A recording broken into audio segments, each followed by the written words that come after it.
Hey everyone, Eric Watson here, freelance writer, player of games, writer of words, recorder of videos, and tabletop role-playing aficionado. Welcome to another DM's Guild review, my written and video view series. We'll take a look at the adventures and supplemental material at the Dungeon Masters Guild website. This video will be reviewing the Encounter Supplement Campfire Tales In Between Encounters, designed by Angus, Bessai, and Patrick Hoffmann for Dungeons & Dragons 5th edition. A review copy has been provided for the purposes of this review. If you enjoy my content, consider using my affiliate links for your online shopping and supporting me via patreon.com/roguewatson. Travel is a tricky situation in D&D. We've gone off on DM roundtables about this, and I've gone off on rants about this on my various streams of doing the live shows. And it really boils down to, do you throw encounters the players in between the things you actually want to do, which is, you know, going between dungeons or between events happening or battles or, you know, whatever town full of social encounters there are. You know, traveling is often montage. It's that joke about how, you know, you can travel for, you know, hours and hours in D&D and it takes 5 minutes versus you have a 5-minute battle and it takes hours and hours. You know, it's that whole theme. What Campfire Tales does is provides those, you know, travel encounters, which I've been reviewing a lot of encounter books recently, so I'm very familiar with the concept. But specifically what this provides are non-combat encounters, which is interesting because usually when you get encounters, they're typically a balance, and certainly combat is featured in a lot of them. That's the backbone of a lot of D&D, you know, mini quests. It gets very hack and slashy in terms of here's a problem. You must solve problem by fighting it. In this case, some of them aren't even problems. These are just like events your players can happen upon and engage with if they want. It's a good idea. The only problem is it's difficult to drop in social encounters into an ongoing campaign because the supplement has to presume certain things about your world and your campaign. For example, you've got, you know, wandering nomads who are friendly but may rob you. Or there is a giant on the side of the road who needs help with his shoe repair, and your world includes giants, and those giants are, you know, can be friendly. One of them has just a bunch of bully children who are just almost like an 80s movie or something. That's kind of lighthearted and pranky that might not fit into your more, you know, darker campaign. I mean, it's a problem for a lot of encounter books to presume, you know, what's going to fit in your book, but this one especially just feels like that would be an extra step that the DM would have to take in assuming, like, okay, yes, I'm running basically a Forgotten Realm style world, and yes, I can have these kind of lighthearted, you know, more social-based encounters. So even though these are non-combat encounters, it still definitely goes towards the social rather than what also is non-combat, which are like hazards, for example, like going through, you know, a swamp and feeling and getting like a bunch of scary voices and stuff. That would be the example of a non-combat encounter that would fit a darker campaign. And this really doesn't have anything like that. These are more about either lighter stories or just kind of, I don't know, medium in terms of the overall darkness, grim dark of your campaign. So just kind of want to throw that out there as part of the review in what you're going to get. One cool thing that this supplement does have, so yes, it's a black and white kind of like e-zine style, you know, format. Obviously, you can tell by the cover there's no color on here. And initially, that is a little bit off-putting to me, even though I do like a good black and white style. But what put me right back onto on-putting is that every single one of these encounters, which this booklet includes 8 of them, features original illustrations by Mark Muir, I believe is the illustrator. And these are really incredible pieces of art. And it's landscaped for, I think all of them are landscaped. And all 8 of these have their own pictures, which is really kind of neat. And that serves as basically the art that's in this book. So that is a huge plus, and they're very nice. I guess since there's only 8 of them, we could probably go over all of them, and I certainly like some of them more than others. The Mirthful Mini is the classic Nomad. I was going to say Gypsy Camp, but I think that's a slur, so we're going to go with Nomads. But it's very much modeled after, you know, a people that travel together on covered wagons, and they don't really have a home per se, and that is their home, and that's their culture and everything there. And the players can basically just engage in a bunch of, you know, fun events. They can tell stories, they can gamble, there's knife throwing, there's dancing, there's tarot reading. it feels like a lot of fun. And then the goal behind the scenes for the DM is to track how many successes the players actually get with all these various, I guess, social encounters. And then if they succeed enough times, then they won't be robbed the next day by these nomads. So kind of a nice zine, but again, only makes sense if your campaign will fit these kind of people in there. And one thing is, like, yes, combat slows the action down significantly to where my party doesn't, and I'm kind of really soured on including random encounters just for random's sake, because combat takes a while and it really slows the narrative down. So I appreciate that this one doesn't have any combat. None of these encounters do. But it still creates a lot of work on the DM to be able to prep something like this entire event. And the designer even says in the beginning little introduction that these are designed for like they run for half a session or less, as intended as short stories. That's still a long time to spend on a, random road encounter, basically. And these are all these different NPCs you're talking to and events. So some of them may actually be a little bit longer than what I was looking for in terms of, kind of quick little something better than just a montage of like, oh, you're walking through the trees and there's these birds and all these things and you see this thing and then you move on and that's the whole thing that happens that day.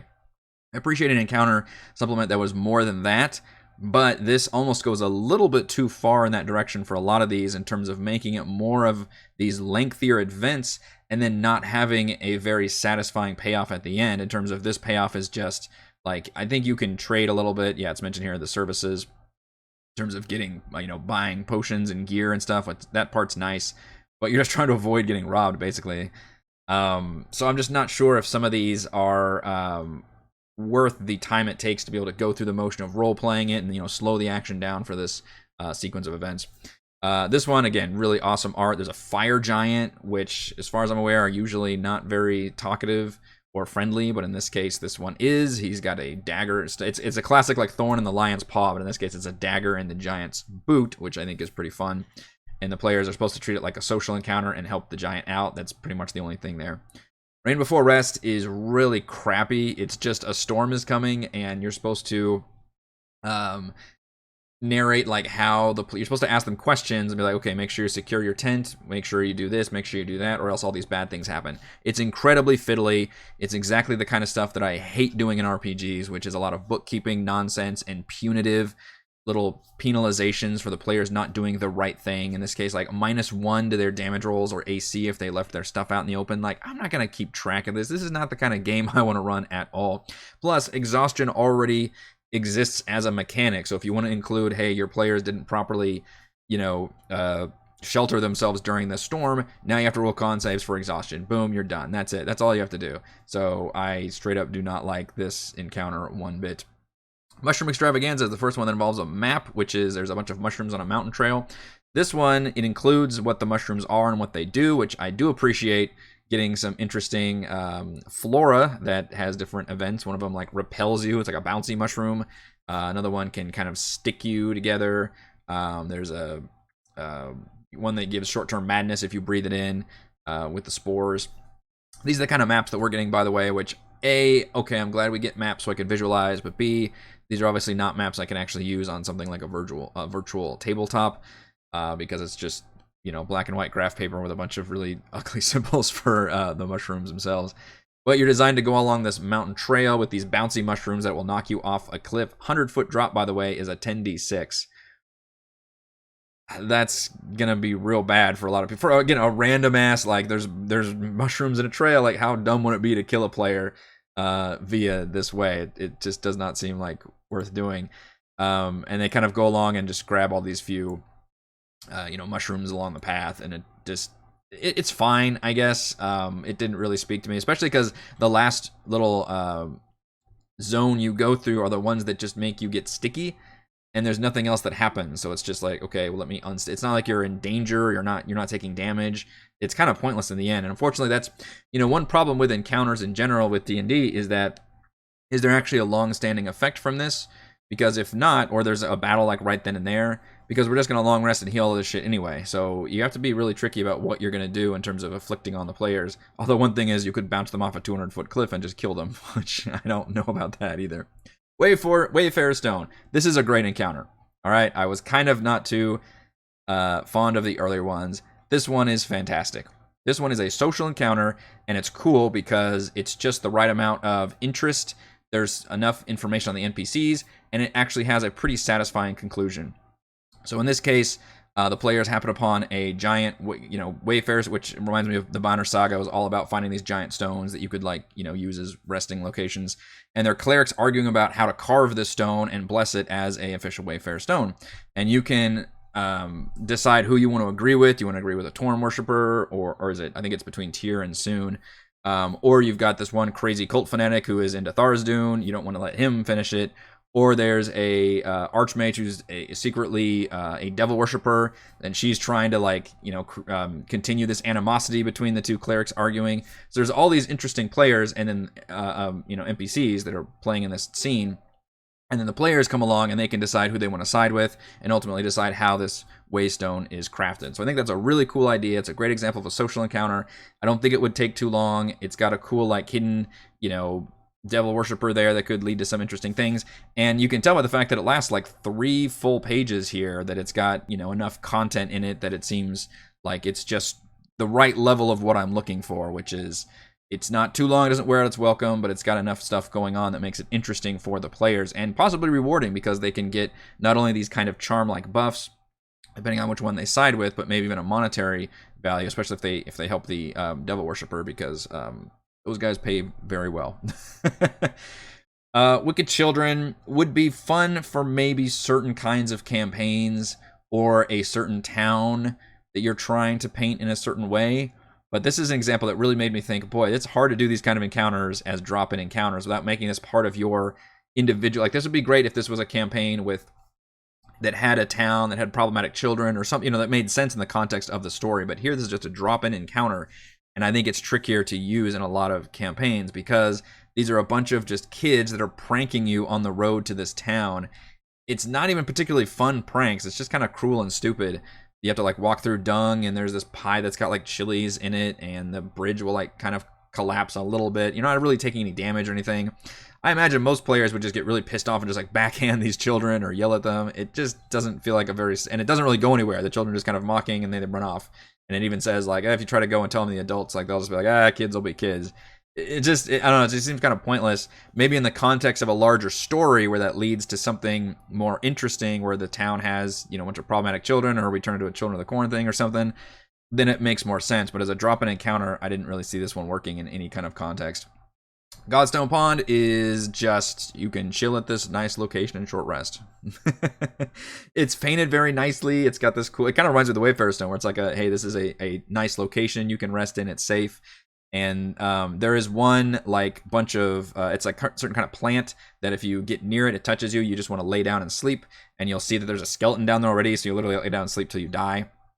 So it's kind of a little bit of a danger hazard situation there, but otherwise not a whole lot going on. Distant Light is another good one, which I'm realizing now there's only 2 that I actually really, really liked. But this one, you find a previous adventuring party, and they've had a really bad day. One of their party members has been killed. All of their, proverbial spell slots and hit dice are used up. Another one has been heavily injured. They just went into a cave, fought a bunch of giant spiders, and went very badly. It just feels like a cool kind of world building. Again, hard to drop into a campaign because you don't know, okay, yeah, this assumes, you've got other adventurers in your campaign, and there's a cave nearby with giant spider. You're making all these presumptions. But this one works because it's got some cool social encounters.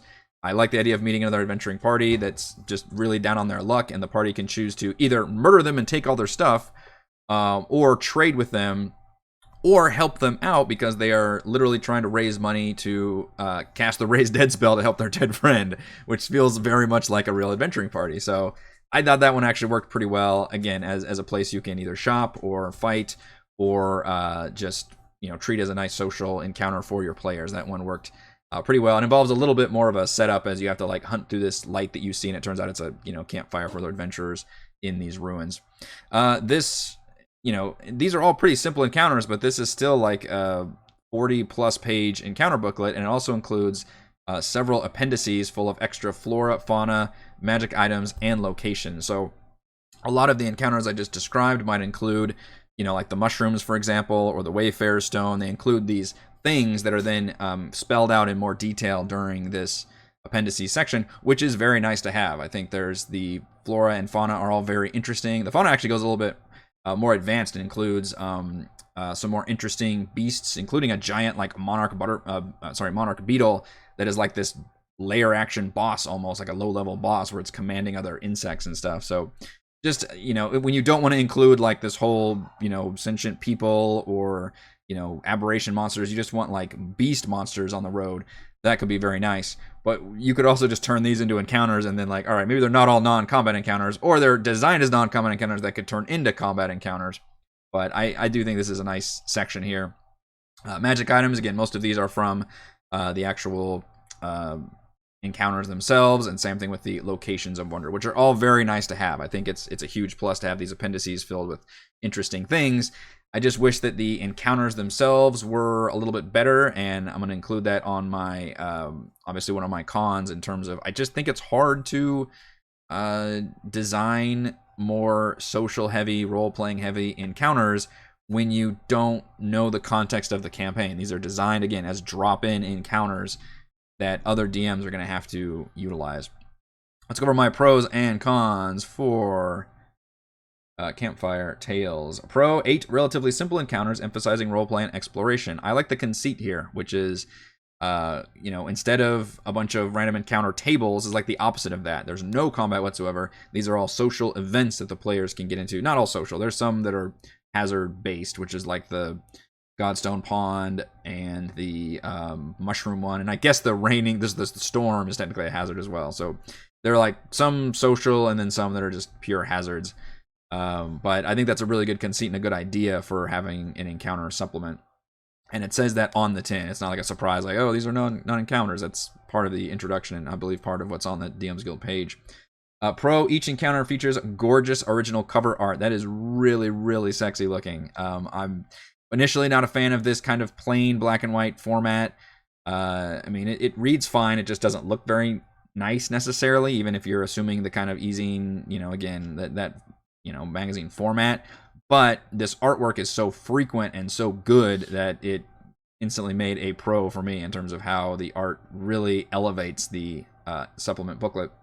And pro, the appendices, basically. They include new beasts, magic items, and interesting locations, some of them drawn from the encounters, and some of them kind of inspired by the encounters and very similar in tone and style.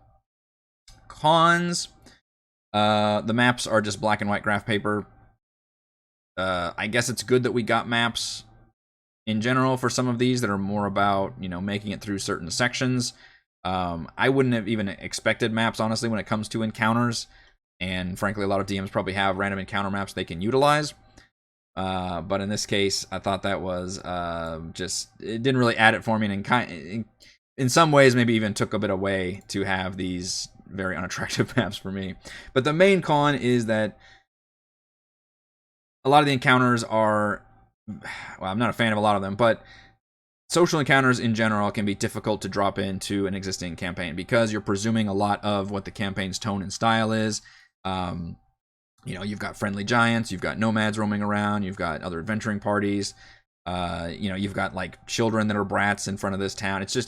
They're a little niche in terms of how you're going to be able to use them versus, and that's why a lot of combat encounters work well, because you can just look and see, okay, what terrain are we in? What kind of monsters are around the place? All right, these monsters come at you. And that's part of the difficulty of designing these encounter booklets, is how do you able to drop that stuff in there? And I think some of these do it better than others. But even the ones that do it well are still presuming a lot about the campaign and the world that you have designed. Maybe the solution is to create and to try to fill as many of those checkboxes as you can. Maybe there should have been one that was more about, trudging through the swamps and hearing all these ghostly screams or something for a dark ghost, campaign, or one that was like a war-torn battlefield or something. Check enough of those boxes, and I think it would alleviate a lot of my concerns about how would I be able to use a lot of these encounters, basically. Final verdict, creating drop-in travel encounters focusing on social and hazard encounters is a challenging task, but Campfire Tales features several memorable events worth exploring. Thank you to everyone for watching this video review. You can see my written review at roguewatson.com. You can watch more reviews and follow our own D&D adventures here on my YouTube channel. You can support me via patreon.com/roguewatson. Shoutouts to Platinum patrons Joe, Will, Tiny Dancer, Manuel, Wizard, Princess, Christopher, Thomas, Captain Mike, Adam, Aiden, Instant Lose, and Smaug. And gold patrons, RPG, Papercraft, Stormy Grenade, Pretty Boy, and Yuma, Marcos Did, Vicente, Gilberto, Dead Lizard, Lounge, Sam, Ross, Limpy Spud, Strong, Batboy 619, Scalenia, Nick, Party, Mick, Butterpants, Blood, Angel, Veronis, Baboon, Sean, A.K. Cert 2B, Nathan, and Fast Like a Tortoise. Thank you all very much for your support.